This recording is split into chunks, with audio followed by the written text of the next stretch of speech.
Southcentral Foundation is a customer-owned nonprofit health corporation. It's Alaska Native owned and managed, and what makes us, I believe, successful is because it's customer-driven. Native leadership here have said they want to take a community, the whole population of this community, and move their health status from where it is to someplace much better over time. In order to do that, we have to affect choices people are making when not in our presence, because that's what really drives health outcomes. The right pill, the right procedure is only a little piece of the picture.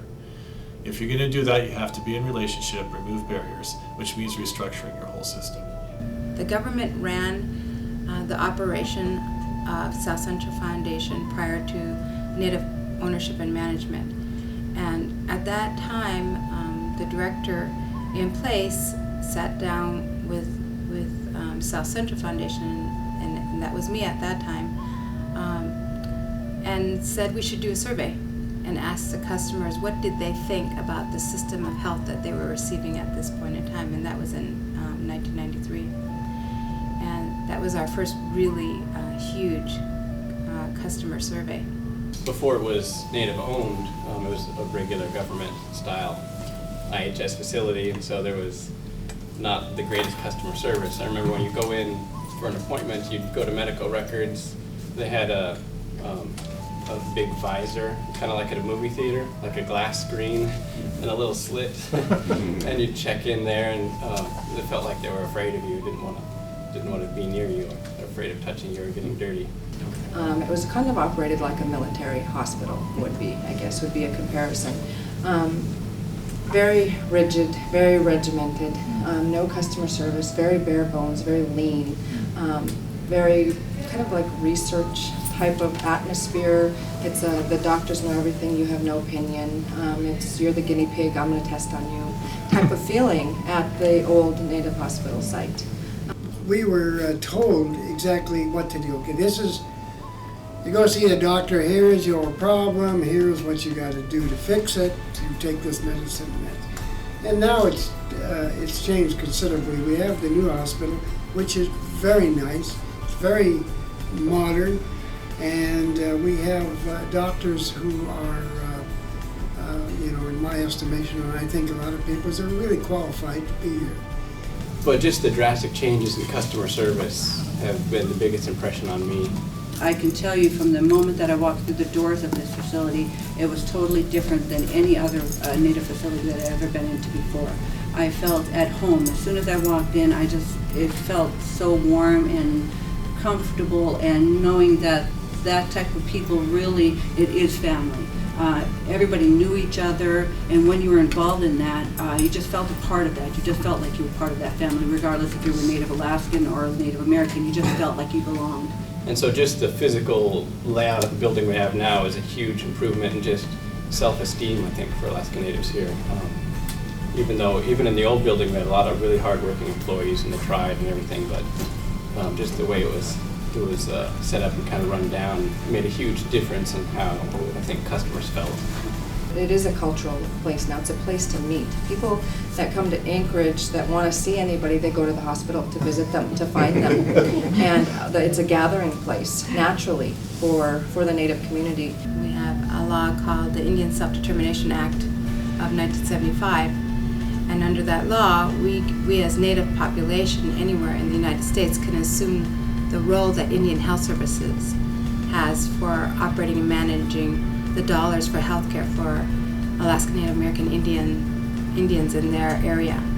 And so for us at Southcentral Foundation, we assume the management of the primary care system for the 40,000 Alaska Native American Indians that we provide services today. The healthcare in the United States still thinks of itself primarily as a linear sequence where you do diagnosis leading to treatment. Primarily it's about pills and procedures. And if it were perfectly designed, the person providing the service could be anybody, as long as you follow the right protocols and you do it to the good, high quality, proven, effective interventions. We don't buy that. We think that healthcare really is about walking together over time in effective partnership, in relationship with the individual in the context of their family, supporting them with expertise and pills and procedures in their health journey. I've seen some changes happen since I first started 6 years ago, and since Southcentral has implemented same-day access and this idea of having a panel of patients on board and the idea of really working as a team, so that the physician is sort of the leader of a team. Our immunization rate for children went from an impressive 84-85% to 94-95%. Our hospitalization rate for children with asthma dropped to 1/5 the level it used to be. Our hospital admission rate for people with HIV dropped to 1/3 the level it used to be. Our overall hospitalization rate for the entire population dropped 35%. The per capita use of emergency room is down 50%, and per capita use of specialists is down 60%. I think most healthcare systems in the nation can be changed, radically changed, if they listen to their customers and got their feedback, and once they got their feedback, to change the system to respond to the needs of the community. Southcentral's motto is a shared ownership, and I think that's really a key idea here, because we're empowering patients to take charge of their health care. And I want to sit down and I want to provide my patients with an array of options. And I can do that now with traditional healing, with complementary medicine, with nutrition classes, with exercise physiology. The point is to make a difference in choices people make related to health over time. So whether they pick up their meds, take their meds, use their oxygen, whether they exercise, their sleep habits, how they handle frustrations when they have them, all of those things are decided by the individual when they're not in our presence. And we need to try and find a way that we have an impact on those things. Just giving them the right pill on a prescription is not going to solve most health issues for most people. I love teaching people about their bodies. I basically see myself as a teacher. And that's what I get to do every day. I get to sit here and chat with patients about their bodies and how to optimize their health care and give them options.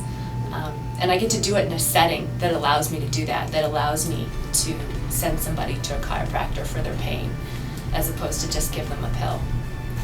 If you know who you're providing services to, if you know the community that you're doing outreach for, what their value system is, what is their culture, and what is it they want, if they're looking at their healthcare model, I think it could work for anybody. My advice to any health system, including community health centers, is have a long, serious conversation about what business you're in. Are you trying to produce an efficient delivery of the right pill and the right procedure for the right diagnosis? Or are you really in the business of trying to walk with people over time, affecting choices they make, in which pills and procedures are just an ancillary support for what your real main product is? Cheaper care, better care with happier people.